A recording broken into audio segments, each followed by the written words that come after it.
Bonjour les terminales, donc voici aujourd'hui la dernière partie du chapitre 10, mouvement dans un champ uniforme. Donc nous étions restés la dernière fois sur l'idée d'établir les équations horaires du mouvement dans un champ de pesanteur uniforme, et j'avais fini partie 2, donc ici nous sommes dans la partie 3, sur la notion de flèche et de portée. Pour reprendre, alors je n'ai trouvé aucune vidéo en ligne de personnes qui puissent expliquer effectivement flèche et portée. Donc je vais reprendre avec vous la fiche de cours que je vous envoie, de façon à commenter le cours et les équations. Donc on reprend. On avait en fait un projectile qui est envoyé selon une trajectoire parabolique avec une vitesse initiale. Donc on prend le cas où effectivement il y a une vitesse initiale V0. Cette trajectoire, nous en avons défini l'équation au cours de la dernière fois. Il s'agit à présent de comprendre dans sa caractéristique, un endroit particulier de la trajectoire qui est la flèche, et l'autre endroit ensuite, ce sera la portée. La flèche correspond au sommet de la parabole, et on voit que ce sommet de la parabole, le vecteur vitesse est tout à fait particulier, il se trouve être à l'horizontale. Donc je vous rappelle que V0 est incliné au départ, et le vecteur vitesse évolue au cours de la trajectoire en étant tangent la trajectoire en chacun de ses points. Donc on va considérer ce vecteur vitesse à l'horizontale particulier en reprenant les coordonnées du vecteur vitesse au cours du temps.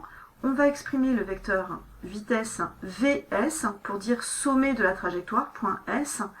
Et donc nous allons voir qu'on va définir ainsi un temps particulier, c'est-à-dire le moment ou la date à laquelle se trouve l'objet au sommet de sa trajectoire. On va donc exprimer la coordonnée selon la verticale à cet instant particulier. Donc j'ai pris l'équation précédente et simplement j'ai remplacé t par ts qui correspond effectivement à cet instant particulier.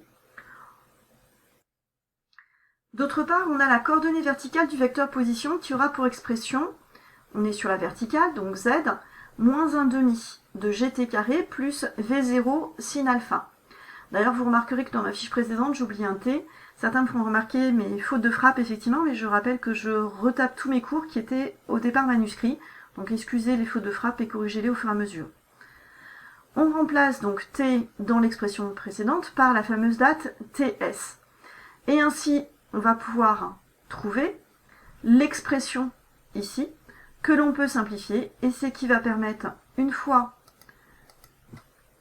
une simplification mathématique faite, quelque chose de la forme de moins 1 demi de V0 au carré sinus au carré sur G. Donc voilà l'explication de cette première partie. Nous allons maintenant définir ce que l'on appelle la portée. Pour ce faire, je reviens ici. La portée correspond à la longueur à laquelle le projectile va être posé, ou la distance à laquelle il va être posé. Ce qui veut donc dire que l'objet commence à l'origine, suit la parabole et touche le sol en un point particulier que je vais appeler X, correspondant effectivement à celle de la portée. Donc j'ai appelé P le point correspondant. En d'autres termes, à ce point-là, on voit qu'il y a une altitude qui est nulle. Donc x de P est égal à 0. Ce qui veut donc dire que si on reprend l'équation de la trajectoire, et voilà la deuxième faute de frappe que j'ai notée en rouge, il manquait un moins dans ma fiche précédente. On remplace l'abscisse par la nouvelle expression qui va être x de p. Et donc nous trouvons un z de p qui va être égal à moins 1 demi de g x carré sur v0 cos alpha carré plus tangente alpha x de p. Or on a dit que l'altitude était égale à 0, donc cette équation va donner quelque chose d'égal à 0. On trouve ici une équation du second degré. Cette équation du second degré pourrait être résolue par un discriminant et deux solutions. Mais de manière plus simple, on voit qu'on peut simplifier l'équation en mettant x de p en facteur. Vous voyez qu'il est présent dans le premier membre et il est présent dans le deuxième membre. Donc, nous allons factoriser l'équation en mettant x de p en facteur. On retrouve donc moins 1 demi de gxt xp sur v0 cos alpha carré plus tangente alpha, puisqu'on a mis le x de p en facteur devant. Et on retrouve égal à 0. On se rend compte qu'on a un produit de facteurs. Or, en mathématiques, un produit de facteurs est nul si l'un des deux facteurs est nul. Alors vous allez me dire, première solution, x de p égale 0. Formidable. X de p égale 0, on retourne au schéma. Ça correspond au point d'origine. AT égale 0, X de p égale 0, ce qui veut dire que c'est le point de départ à laquelle a été envoyé le projectile. Ce qui nous intéresse, nous, c'est la deuxième solution, c'est-à-dire la solution du X de p à l'autre extrémité. La deuxième solution est apportée par le deuxième facteur. Reprenons. Ici, à l'intérieur des crochets, vous avez donc le deuxième facteur. Ce deuxième facteur va permettre de poser l'équation ici égale à 0. Et on peut ainsi trouver l'abscisse du point P qui se trouve au bout de la portée. Donc de VT cos carré tangente alpha sur G. Ensuite, il s'agit de faire un tout petit peu de trigonométrie. Là, je vous laisse regarder les vidéos en ligne qui vous fait la simplification trigonométrique. Vous pouvez utiliser cette expression directement ou récupérer l'expression qui est simplifiée avec effectivement un cos alpha, tangente alpha, et donc on voit qu'il y a un sinus qui apparaît et on arrive ensuite à cette expression-là simplifiée. Ça, c'est un problème mathématique. Finissons donc sur le grand 4, qui est la dernière partie du chapitre 10. Il s'agit alors d'avoir le mouvement, cette fois-ci là, d'une particule dans un champ électrostatique uniforme. Alors revenons sur ce que c'est qu'un champ électrostatique uniforme. Vous prenez deux plaques, comme un condensateur plan, si vous vous rappelez du TP que vous avez fait l'année dernière sur la cuve rhéographique. Vous placez l'une à une charge positive, une à la charge positive et l'autre à la charge négative, et vous créez ainsi un champ électrique entre ces deux plaques. Ces deux plaques sont séparées de D, et vous définissez donc le champ E, c'est la démonstration que vous avez fait en première, qui est égale à la tension UAB divisée par D, qui est la distance entre les deux plaques.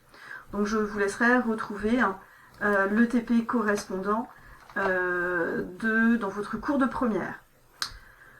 Ici, ce qui se passe, c'est que sur ces plaques, alors les plaques, cette fois-ci là, je les ai mis à l'horizontale, pour bien comprendre effectivement.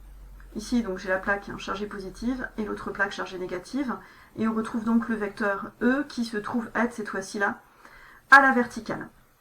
Je place une particule ici en haut. J'ai donc deux axes, un axe Z et un axe X, et j'ai donc une vitesse initiale V0. Et là, vous vous rendez compte, très rapidement, que on retrouve exactement la même situation de Q qui se trouve dans un champ E, qui va être donc soumis à une force, alors là c'est un F, on le voit mal, mais c'est un vecteur F qui va se trouver dans le même ordre. En d'autres termes, il va être attiré par la plaque négative, puisqu'il se trouve être de charge positive.